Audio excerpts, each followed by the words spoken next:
బార్డర్లా పాకిస్తాన్ తోటి యుద్ధం జరగంగానే ఆర్మీ జవాన్ల మీద మస్తు ప్రేమలు వంగుతాయి అందరికీ. ఆర్మీ దినం రోజు, కార్గిల్ దినం రోజు దేశభక్తి పొంగిపొర్లుతుంటది దేశమంతటా. అయితే ఇదంతా నానానికి ఒక దిక్కేనోలా, ఇంకో దిక్కు ఎట్లుంటది ఎరికేనా?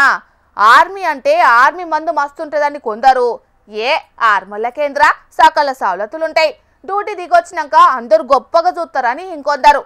కానీ నిజానికి అట్లా లేదోలా.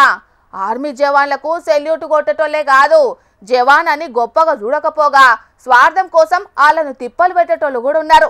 అందుకే ఇగో గీ మాజీ ఆర్మీ జవానుకు గీసోటి పరిస్థితి వచ్చింది పాపం. బార్డర్లో సైనికుడా, భారత్కు రక్షకుడా, మా కోసం ప్రాణాలిస్తివా అని గొప్పగా వాడుకుంటాం గాని, ఇగో నంద్యాల జిల్లా మున్సిపల్ టౌన్ ప్లానింగ్ అధికారులు ఆర్మీ మాజీ జవాను శ్రీనివాసులు సార్ను పానాలు తీసుకునే పరిస్థితి పట్టించిండ్రు. అసలేం జరిగిందో గసారే చెప్తాడు ఇనుండ్రి. నా పేరు శ్రీనివాసులు, నేను ఎక్స్ ఆర్మీ. నా ఇంటికి ఎదురుగా అక్బర్ అనే వ్యక్తి ఇండ్లు కడుతున్నాడు. అది ఏంటంటే మాది చిన్న రోడ్లు, 15 అడుగుల రోడ్లు. అతన్ని 2 పక్కల రోడ్లు, ఈ పక్క అర్ధడుగు భూమి ఆక్రమించాడు, పైన 2.5 అడుగు స్లాబ్ బయటకు వచ్చాడు.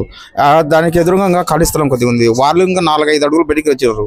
అప్పుడు మేము సచివాలయం ఆఫీసర్కి పోయి కంప్లైంట్ చేసి వాళ్ళు పట్టించుకోలే.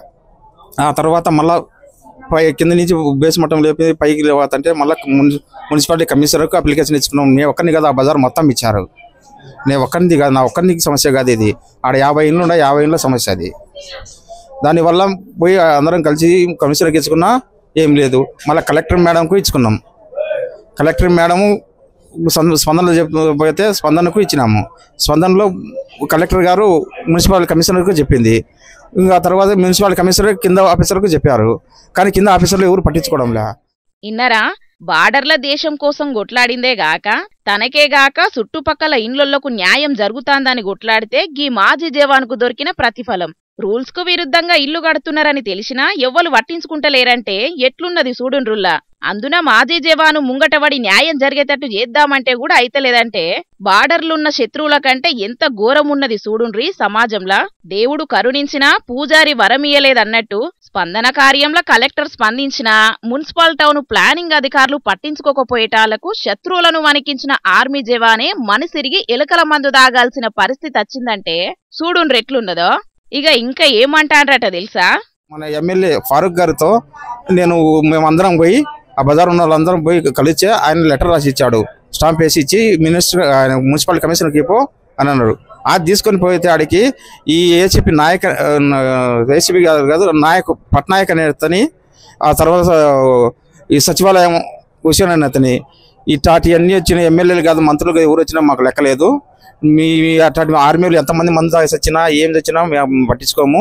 ఇటు ఎంతమంది పోయింటారో మా ముందర మేము లెక్కలేదు మాకని అనేసరికి మాకు బాధలేసి ఈ సిచ్యువేషన్కి తీసుకొచ్చింది వాళ్ళే. ఎమ్మెల్యే చెప్పినా అధికారులు ఇంటలేరంటే ఎంత దారుణం ఉన్నది చూడుండ్రి. సారు పానాలకే ముప్పు లేదు గాని సర్కార్ ఆఫీసులో గిసొంటి అధికారులు ఉన్నారంటేనే పాపం ఆర్మీలో పనిచేసే గీనే ఎంతగానం బాధపడుతున్నాడో అనిపిస్తున్నది.